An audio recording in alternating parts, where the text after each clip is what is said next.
Welcome to the Locked Room. Stories from the golden age of mystery and crime fiction. I'm Mardell, and this week's story is The Traveler's Story of a Terribly Strange Bed by Wilkie Collins.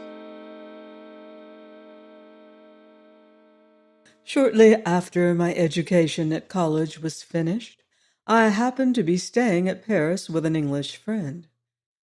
We were both young men then and lived, I'm afraid, rather a wild life in the delightful city of our sojourn. One night we were idling about the neighborhood of the Palais Royal, doubtful to what amusement we should next betake ourselves. My friend proposed a visit to Frascati's, but his suggestion was not to my taste. I knew Frascati's, as the French saying is, by heart, had lost and won plenty of 5-franc pieces there, merely for amusement's sake, until it was amusement no longer, and was thoroughly tired, in fact, of all the ghastly respectabilities of such a social anomaly as a respectable gambling house. For heaven's sake, I said to my friend, let us go somewhere where we can see a little genuine blackguard poverty-stricken gaming with no false gingerbread glitter thrown over it all. Let us get away from fashionable Frascati's to a house where they don't mind letting in a man with a ragged coat, or a man with no coat, ragged or otherwise.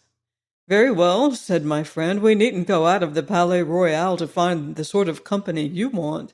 Here's the place just before us, as blackguard a place by all report as you could possibly wish to see. In another minute we arrived at the door and entered the house, the back of which you have drawn in your sketch. When we got upstairs and had left our hats and sticks with the doorkeeper, we were admitted into the chief gambling room. We did not find many people assembled there, but few as the men were who looked up at us on our entrance. They were all types, lamentably true types, of their respective classes. We had come to see blackguards, but these men were something worse. There is a comic side more or less appreciable in all blackguardism. Here there was nothing but tragedy. Mute, weird tragedy. The quiet in the room was horrible. The thin, haggard, long-haired young man whose sunken eyes fiercely watched the turning up of the cards never spoke. The flabby, fat-faced, pimply player who pricked his piece of pasteboard perseveringly to register how often black won and how often red never spoke. The dirty, wrinkled old man with the vulture eyes and the darned greatcoat, who had lost his last sou and still looked on desperately after he could play no longer, never spoke. Even the voice of the croupier sounded as if it were strangely dulled and thickened in the atmosphere of the room. I had entered the place to laugh, but the spectacle before me was something to weep over. I soon found it necessary to take refuge in excitement from the depression of spirits which was fast stealing on me. Unfortunately, I sought the nearest excitement by going to the table and beginning to play. Still more unfortunately, as the event will show, I won prodigiously, won incredibly, won at such a rate that the regular players at the table crowded round me and, staring at my stakes with hungry, superstitious eyes, whispered to one another that the English stranger was going to break the bank. The game was rouge et noir. I had played it in every city in Europe, without, however, the care or the wish to study the theory of chances, that philosopher's stone of all gamblers. And a gambler in the strict sense of the word I had never been. I was heart-whole from the corroding passion for play. My gaming was mere idle amusement. I never resorted to it by necessity, because I never knew what it was to want money. I never practiced it so incessantly as to lose more than I could afford, or to gain more than I could coolly pocket, without being thrown off my balance by my good luck. In short, I had hitherto frequented gaming tables, just as I frequented ballrooms and opera houses, because they amused me and because I had nothing better to do with my leisure hours. But on this occasion, it was very different. Now, for the first time in my life, I felt what the passion for play really was. My success first bewildered and then, in the most literal meaning of the word, intoxicated me. Incredible as it may appear, it is nevertheless true that I only lost when I attempted to estimate chances and played according to previous calculation. If I left everything to luck and staked without any care or consideration, I was sure to win. To win in the face of every recognized probability in favor of the bank. At first, some of the men present ventured their money safely enough on my color, but I speedily increased my stakes to sums which they dared not risk. One after another they left off playing and breathlessly looked on at my game. Still, time after time, I staked higher and higher, and still won. The excitement in the room rose to fever pitch. The silence was interrupted by a deep-muttered chorus of oaths and exclamations in different languages. Every time the gold was shoveled across to my side of the table, even the imperturbable croupier dashed his rake on the floor in a French fury of astonishment at my success. But one man present preserved his self-possession, and that man was my friend. He came to my side and, whispering in English, begged me to leave the place, satisfied with what I had already gained. I must do him the justice to say that he repeated his warnings and entreaties several times, and only left me and went away after I had rejected his advice. I was, to all intents and purposes, gambling drunk, in terms which rendered it impossible for him to address me again that night. Shortly after he had gone, a hoarse voice behind me cried, "Permit me, my dear sir, permit me to restore to their proper place 2 Napoleons which you have dropped. Wonderful luck, sir! I pledge you my word of honor as an old soldier. In the course of my long experience in this sort of thing, I never saw such luck as yours. Never. Go on, sir. Sacre me bon, go on boldly, break the bank." I turned round and saw, nodding and smiling at me with inveterate civility, a tall man dressed in a frogged and braided surtout. If I had been in my senses, I should have considered him personally as being rather a suspicious specimen of an old soldier. He had goggling bloodshot eyes, mangy mustaches, and a broken nose. His voice betrayed a barrack-room intonation of the worst order, and he had the dirtiest pair of hands I ever saw, even in France. These little personal peculiarities exercised, however, no repelling influence on me. In the mad excitement, the reckless triumph of that moment, I was ready to fraternize with anybody who encouraged me in my game. I accepted the old soldier's offered pinch of snuff, clapped him on the back, and swore he was the honestest fellow in the world, the most glorious relic of the Grand Army that I had ever met with. "Go on!" cried my military friend, snapping his fingers in ecstasy. "Go on, and win! Break the bank! Mille tonnerres! My gallant English comrade, break the bank!" And I did go went on at such a rate that in another quarter of an hour the croupier called out, "Gentlemen, the bank has discontinued for tonight."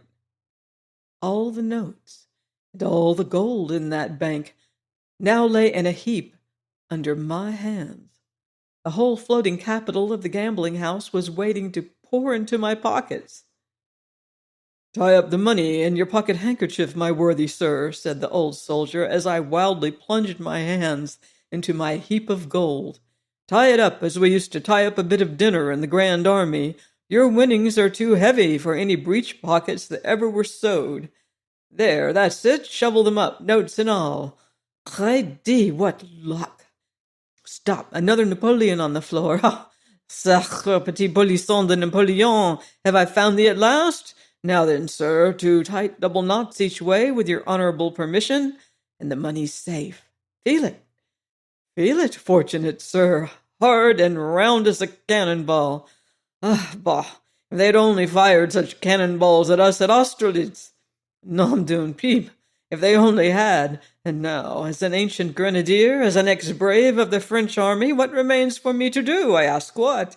Simply this, to entreat my valued English friend to drink a bottle of champagne with me, and toast the goddess Fortune in foaming goblets before we part. Excellent ex-brave, convivial ancient grenadier, champagne by all means, an English cheer for an old soldier. Hooray, hooray, another English cheer for the goddess Fortune. Hooray, hooray, hooray! Bravo, the Englishman, the amiable, gracious Englishman, in whose veins circulate the vivacious blood of France. Another glass? The bottle is empty. Never mind, vive le vent. I, the old soldier, order another bottle and half a pound of bonbon with it. No, no, ex-brave, never, ancient grenadier, your bottle last time, my bottle this. Behold it, toast away, the French army, the great Napoleon, the present company, the croupier, the honest croupier's wife and daughters, if he has any, the ladies generally, everybody in the world. By the time the second bottle of champagne was emptied, I felt as if I had been drinking liquid fire. My brain seemed all aflame. No excess in wine had ever had this effect on me before in my life. Was it the result of a stimulant acting upon my system when I was in a highly excited state? Was my stomach in a particularly disordered condition, or was the champagne amazingly strong? Ex-brave of the French army! Cried I in a mad state of exhilaration. I am on fire! How are you? You have set me on fire. Do you hear, my hero of Austerlitz? Let us have a third bottle of champagne to put the flame out. The old soldier wagged his head, rolled his goggle eyes until I expected to see them slip out of their sockets, placed his dirty forefinger by the side of his broken nose, solemnly ejaculated, "Coffee," and immediately ran off into an inner room. The word pronounced by the eccentric veteran seemed to have a magical effect on the rest of the company present. With one accord, they all rose to depart. Probably they had expected to profit by my intoxication, but finding that my new friend was benevolently bent on preventing me from getting dead drunk, had now abandoned all hope of thriving pleasantly on my winnings. Whatever their motive might be, at any rate, they went away in a body. When the old soldier returned and sat down again opposite to me at the table, we had the room to ourselves. I could see the croupier in a sort of vestibule which opened out of it, eating his supper in solitude. The silence was now deeper than ever. A sudden change, too, had come over the ex-brave. He assumed a portentously solemn look, and when he spoke to me again, his speech was ornamented by no oaths, enforced by no finger-snapping, enlivened by no apostrophes or exclamations. "Listen, my dear sir," said he in mysteriously confidential tones. "Listen to an old soldier's advice. I have been the mistress of the house, a very charming woman with a genius for cookery, to impress upon her the necessity of making us some particularly strong and good coffee. You must drink this coffee in order to get rid of your little amiable exaltation of spirits before you think of going home. You must, my good and gracious friend. With all that money to take home tonight, it is a sacred duty to yourself to have your wits about you. You are known to be a winner to an enormous extent by several gentlemen present tonight who, in a certain point of view, are very worthy and excellent fellows, but they are mortal men, my dear sir, and they have their amiable weaknesses. Need I say more? No, you understand me now. This is what you must do. Send for a cabriolet when you feel quite well again. Draw up all the windows when you get into it, and tell the driver to take you home only through the large and well-lighted thoroughfares. Do this, and you and your money will be safe. Do this, and tomorrow you will thank an old soldier for giving you a word of honest advice." Just as the ex-brave ended his oration in very lachrymose tones, the coffee came in, ready poured out in 2 cups. My attentive friend handed me one of the cups with a bow. I was parched with thirst and drank it off at a draught. Almost instantly afterwards, I was seized with a fit of giddiness and felt more completely intoxicated than ever. The room whirled round and round furiously. The old soldier seemed to be regularly bobbing up and down before me like the piston of a steam engine. I was half deafened by a violent singing in my ears. A feeling of utter bewilderment, helplessness, idiocy overcame me. I rose from my chair, holding on to the table to keep my balance, and stammered out that I felt dreadfully unwell, so unwell that I did not know how I was to get home. "My dear friend," answered the old soldier, and even his voice seemed to be bobbing up and down as he spoke. "My dear friend, it would be madness to go home in your state. You would be sure to lose your money. You might be robbed and murdered with the greatest ease. I am going to sleep here. Do you sleep here too? They make up capital beds in this house. Take one. Sleep off the effects of the wine, and go home safely with your winnings tomorrow. Tomorrow in broad daylight." I had but 2 ideas left. One, that I must never let go hold of my handkerchief full of money. The other, that I must lie down somewhere immediately and fall off into a comfortable sleep. So I agreed to the proposal about the bed, and took the offered arm of the old soldier, carrying my money with my disengaged hand. Preceded by the croupier, we passed along some passages and up a flight of stairs, into the bedroom which I was to occupy. The ex-brave shook me warmly by the hand, proposed that we should breakfast together, and then, followed by the croupier, left me for the night. I ran to the wash-hand stand, drank some of the water in my jug, poured the rest out and plunged my face into it, then sat down in a chair and tried to compose myself. I soon felt better. The change for my lungs from the fetid atmosphere of the gambling room to the cool air of the apartment I now occupied, the almost equally refreshing change for my eyes from the glaring gaslights of the salon to the dim, quiet flicker of one bedroom candle, aided wonderfully the restorative effects of cold water. The giddiness left me, and I began to feel a little like a reasonable being again. My first thought was of the risk of sleeping all night in a gambling house. My second, of the still greater risk of trying to get out after the house was closed, and of going home alone at night through the streets of Paris with a large sum of money about me. I had slept in worse places than this on my travels, so I determined to lock, bolt, and barricade my door and take my chance till the next morning. Accordingly, I secured myself against all intrusion, looked under the bed and into the cupboard, tried the fastening of the window, and then, satisfied that I had taken every proper precaution, pulled off my upper clothing, put my light, which was a dim one, on the hearth among a feathery litter of wood ashes, and got into bed with the handkerchief full of money under my pillow. I soon felt not only that I could not go to sleep, but that I could not even close my eyes. I was wide awake and in a high fever. Every nerve in my body trembled.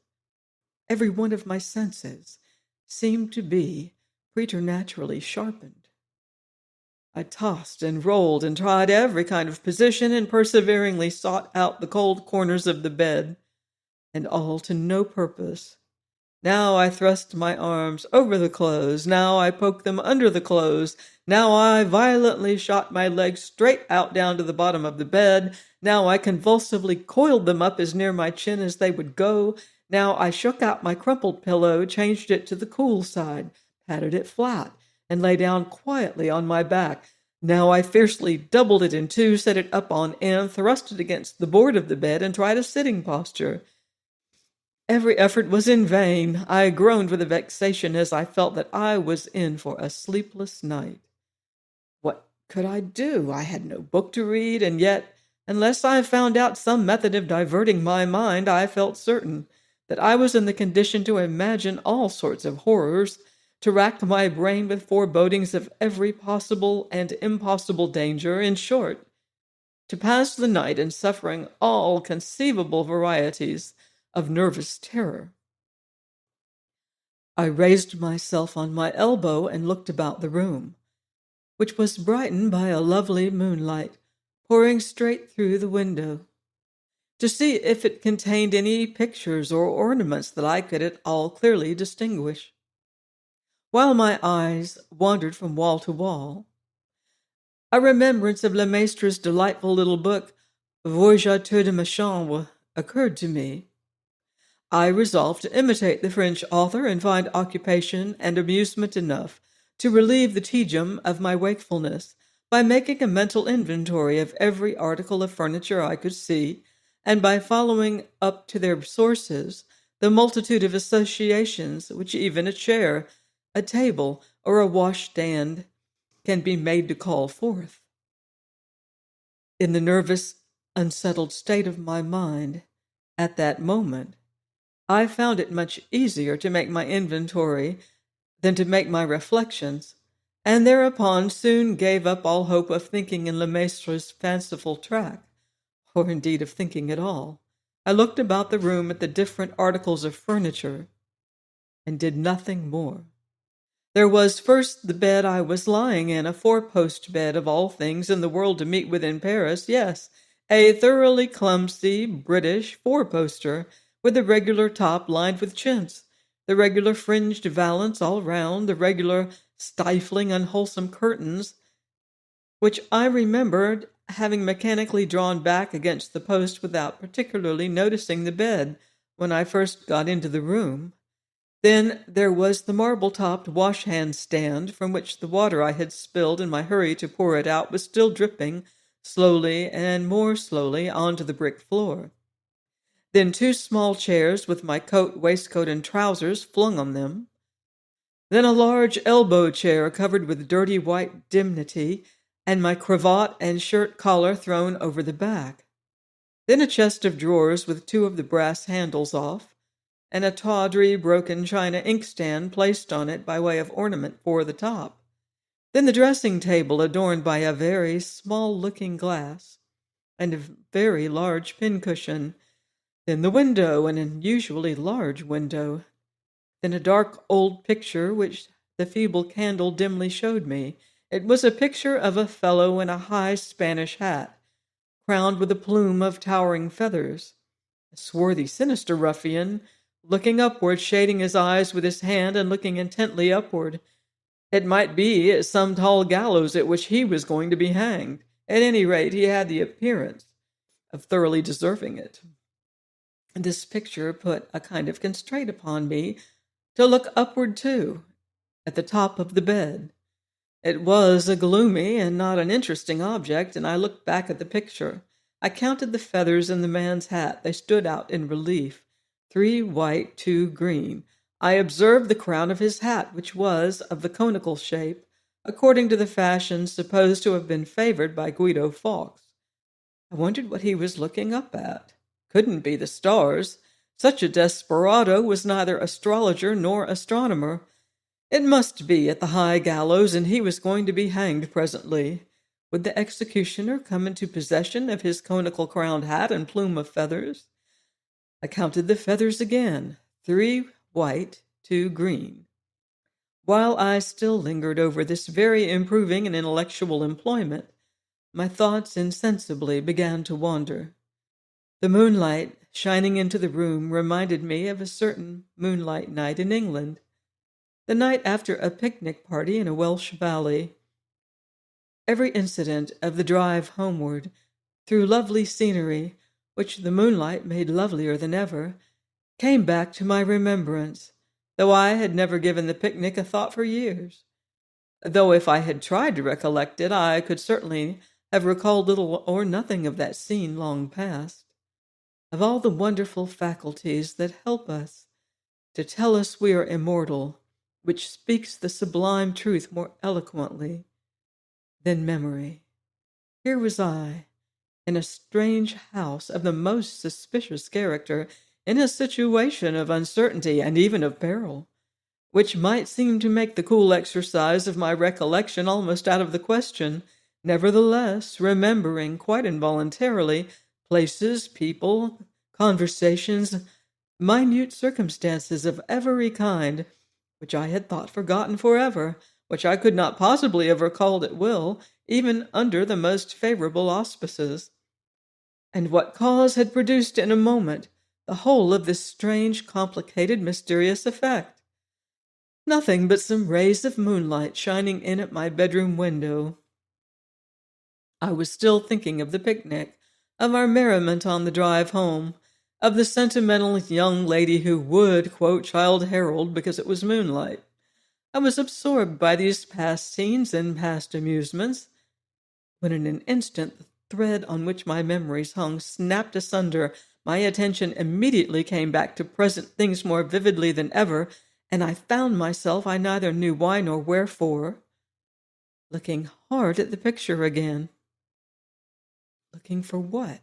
Good God, the man had pulled his hat down on his brows. No, the hat itself was gone. Where was the conical crown? Where are the feathers? 3 white, 2 green. They're not there. In place of hat and feathers, what dusky object was it that now hid his forehead, his eyes, his shading hand? Was the bed moving? I turned on my back and looked up. Was I mad, drunk, dreaming, giddy again? Or was the top of the bed really moving down, sinking slowly, regularly, silently, horribly, right down throughout the whole of its length and breadth, right down upon me as I lay underneath? My blood seemed to stand still. A deadly, paralyzing coldness stole all over me as I turned my head round on the pillow and determined to test whether the bed top was really moving or not. By keeping my eye on the man in the picture, the next look in that direction was enough. The dull, black, frowsy outline of the valance above me was within an inch of being parallel with his waist. I still looked breathlessly, and steadily, and slowly, very slowly, I saw the figure and the line of frame below the figure vanish as the valance moved down before it. I am constitutionally anything but timid. I have been on more than one occasion in peril of my life, and have not lost my self-possession for an instant. But when the conviction first settled on my mind that the bed top was really moving, was steadily and continuously sinking down upon me, I looked up, shuddering, helpless, panic-stricken, beneath the hideous machinery for murder, which was advancing closer and closer to suffocate me where I lay. I looked up, motionless, speechless, breathless. The candle, fully spent, went out, but the moonlight still brightened the room. Down and down, without pausing and without sounding, came the bed top, and still my panic terror seemed to bind me faster and faster to the mattress on which I lay. Down and down it sank, till the dusty odor from the lining of the canopy came stealing into my nostrils. At that final moment, the instinct of self-preservation startled me out of my trance, and I moved at last.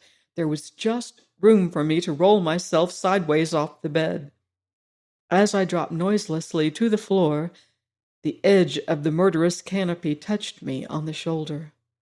Without stopping to draw my breath, without wiping the cold sweat from my face, I rose instantly on my knees to watch the bed top. I was literally spellbound by it. If I had heard footsteps behind me, I could not have turned round. If a means of escape had been miraculously provided for me, I could not have moved to take advantage of it. The whole life in me was, at that moment, concentrated in my eyes. It descended.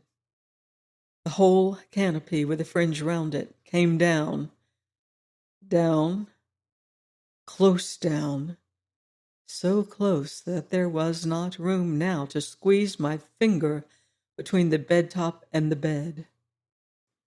I felt at the sides and discovered that what had appeared to me from beneath to be the ordinary light canopy of a four-post bed was in reality a thick, broad mattress, the substance of which was concealed by the valance and its fringe. I looked up and saw the four posts rising, hideously bare. In the middle of the bed top was a huge wooden screw that had evidently worked it down through a hole in the ceiling, just as ordinary presses are worked down on the substance selected for compression. The frightful apparatus moved without making the faintest noise. There had been no creaking as it came down. There was now not the faintest sound from the room above.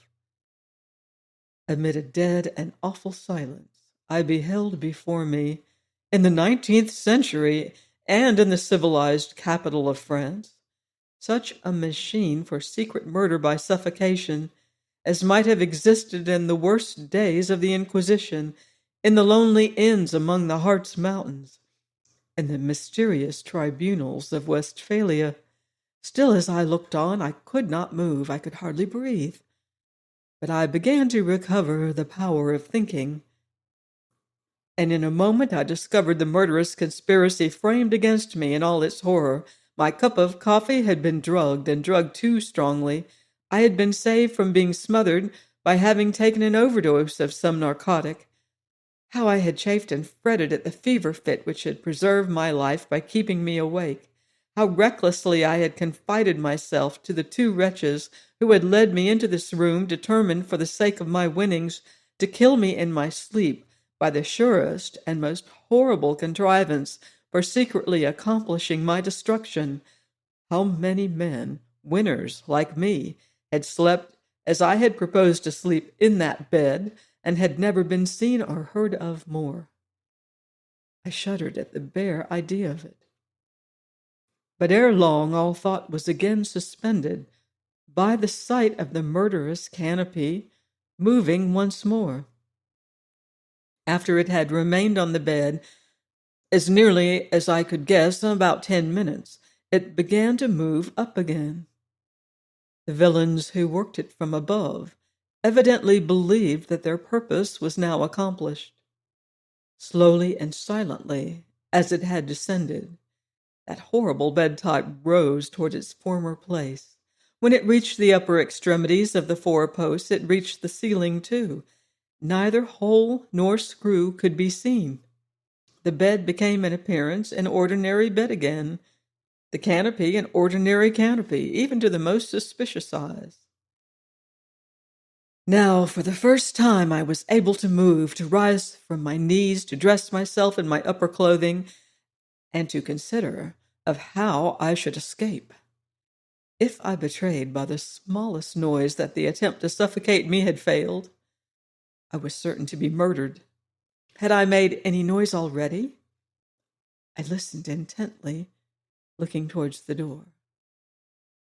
No footsteps in the passage outside, no sound of a tread, light or heavy, in the room above. Absolute silence everywhere. Besides locking and bolting my door, I had moved an old wooden chest against it, which I had found under the bed. To remove this chest, my blood ran cold as I thought of what its contents might be, without making some disturbance was impossible, and moreover to think of escaping through the house, now barred up for the night, was sheer insanity. Only one chance was left me. The window. I stole to it on tiptoe. My bedroom was on the first floor, above an entresol, and looked into a back street. I raised my hand to open the window, knowing that on that action hung, by the merest hairbreadth, my chance of safety. They keep vigilant watch in a house of murder. If any part of the frame cracked, if the hinge creaked, I was a lost man. It must have occupied me at least 5 minutes, reckoning by time, 5 hours, reckoning by suspense, to open that window. I succeeded in doing it silently, in doing it with all the dexterity of a housebreaker, and then looked down into the street.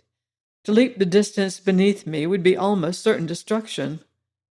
Next, I looked round at the sides of the house. Down the left side ran a thick water pipe. It passed close by the outer edge of the window. The moment I saw the pipe, I knew I was saved. My breath came and went freely for the first time since I had seen the canopy of the bed moving down upon me. To some men, the means of escape which I had discovered might have seemed difficult and dangerous enough. To me, the prospect of slipping down the pipe into the street did not suggest even a thought of peril. I had always been accustomed by the practice of gymnastics to keep up my schoolboy powers as a daring and expert climber, and knew that my head, hands, and feet would serve me faithfully in any hazards of ascent or descent. I had already got one leg over the window sill when I remembered the handkerchief filled with money under my pillow. I could well have afforded to leave it behind me, but I was revengefully determined that the miscreants of the gambling house should miss their plunder as well as their victim. So I went back to the bed and tied the heavy handkerchief at my back by my cravat. Just as I had made it tight and fixed it in a comfortable place, I thought I heard a sound of breathing outside the door. The chill feeling of horror ran through me again as I listened. No, dead silence still in the passage.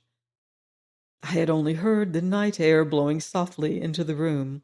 The next moment I was on the window sill, and the next I had a firm grip on the water pipe with my hands and knees. I slid down into the street easily and quietly as I thought I should, and immediately set off at the top of my speed to a branch prefecture of police, which I knew was situated in the immediate neighborhood. A sub-prefect and several picked men among his subordinates happened to be up, maturing, I believe, some scheme for discovering the perpetrator of a mysterious murder which all Paris was talking of just then. When I began my story in a breathless hurry and in very bad French, I could see that the sub-prefect suspected me of being a drunken Englishman who had robbed somebody, but he soon altered his opinion as I went on, and before I had anything like concluded, he shoved all the papers before him into a drawer, put on his hat, supplied me with another, for I was bareheaded, ordered a file of soldiers, desired his expert followers to get ready for all sorts of tools for breaking open doors and ripping up brick flooring, and took my arm in the most friendly and familiar manner possible to lead me with him out of the house. I will venture to say that when the sub-prefect was a little boy and was taken for the first time to the play, he was not half as much pleased as he was now at the job in prospect for him at the gambling house. Away we went through the streets, the sub-prefect cross-examining and congratulating me in the same breath as we marched at the head of our formidable posse comitatus. Sentinels were placed at the back and front of the house the moment we got to it. A tremendous battery of knocks was directed against the door. A light appeared at a window. I was told to conceal myself behind the police. Then came more knocks and a cry of, "Open in the name of the law!" At that terrible summons, bolts and locks gave way before an invisible hand, and the moment after, the sub-prefect was in the passage, confronting a waiter half-dressed and ghastly pale. This was the short dialogue which immediately took place. "We want to see the Englishman who was sleeping in this house. He went away hours ago. He did no such thing. His friend went away. He remained. Show us to his bedroom." "I swear to you, Monsieur le Sous-Prefect, he is not here. "I swear to you, Monsieur le Garçon, he is. He slept here. He didn't find your bed comfortable. He came to us to complain of it. Here he is among my men, and here am I, ready to look for a flea or two in his bedstead. Renaudin," calling to one of the subordinates and pointing to the waiter, "collar that man and tie his hands behind him. Now then, gentlemen, let us walk upstairs." Every man and woman in the house was secured, the old soldier the first. Then I identified the bed in which I had slept, and then we went into the room above. No object that was at all extraordinary appeared in any part of it. The sub-prefect looked round the place, commanded everybody to be silent, stamped twice on the floor, called for a candle, looked attentively at the spot he had stamped on, and ordered the flooring there to be carefully taken up. This was done in no time. Lights were produced, and we saw a deep raftered cavity between the floor of this room and the ceiling of the room beneath. Through this cavity there ran perpendicularly a sort of case of iron, thickly greased, and inside the case appeared the screw, which communicated with the bed top below. Extra lengths of screw, freshly oiled, levers covered with felt, all the complete upper works of a heavy press, constructed with infernal ingenuity so as to join the fixtures below, and when taken to pieces again to go into the smallest possible compass, were next discovered and pulled out on the floor. After some little difficulty, the sub-prefect succeeded in putting the machinery together, and leaving his men to work it, descended with me to the bedroom. The smothering canopy was then lowered, but not so noiselessly as I had seen it lowered. When I mentioned this to the sub-prefect, his answer, simple as it was, had a terrible significance. "My men," said he, "are working down the bed top for the first time. The men whose money you won were in better practice." We left the house in the sole possession of 2 police agents, every one of the inmates being removed to prison on the spot. The sub-prefect, after taking down my process verbal in his office, returned with me to my hotel to get my passport. "Do you think," I asked as I gave it to him, "that any men have really been smothered in that bed as they tried to smother me?"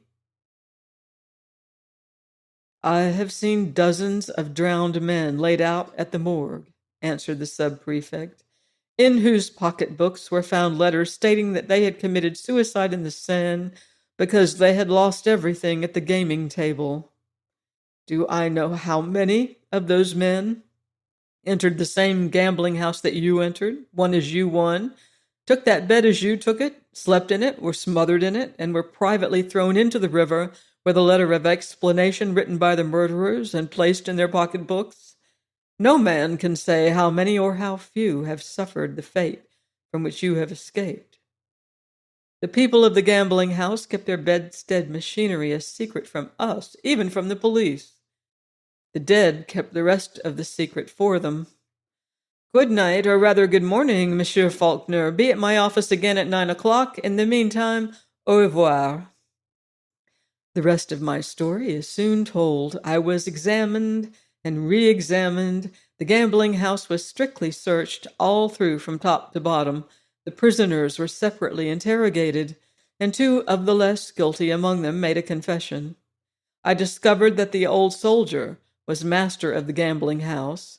Justice discovered that he had been drummed out of the army as a vagabond years ago, that he had been guilty of all sorts of villainies since, that he was in possession of stolen property, which the owners identified, and that he, the croupier, another accomplice, and the woman who had made my cup of coffee were all in the secret of the bedstead. There appeared some reason to doubt whether the inferior persons attached to the house knew anything of the suffocating machinery, and they received the benefit of that doubt by being treated simply as thieves and vagabonds. As for the old soldier and his 2 head myrmidons, they went to the galleys. The woman who had drugged my coffee was imprisoned for I forget how many years. The regular attendants at the gambling house were considered suspicious and placed under surveillance. And I became, for 1 whole week, which is a long time, the head lion in Parisian society. My adventure was dramatized by 3 illustrious playmakers, but never saw theatrical daylight, for censorship forbade the introduction on the stage of a correct copy of the gambling house bedstead. One good result was produced by my adventure, which any censorship must have approved. It cured me of ever again trying rouge et noir as an amusement. The sight of a green cloth with packs of cards and heaps of money on it will henceforth be forever associated in my mind with the sight of a bed canopy descending to suffocate me in the silence and darkness of the night. Who knows what perils await the unwary traveler? Join me next week for a case with confounding clues on the locked room. In the meantime, beware of footsteps in the dark.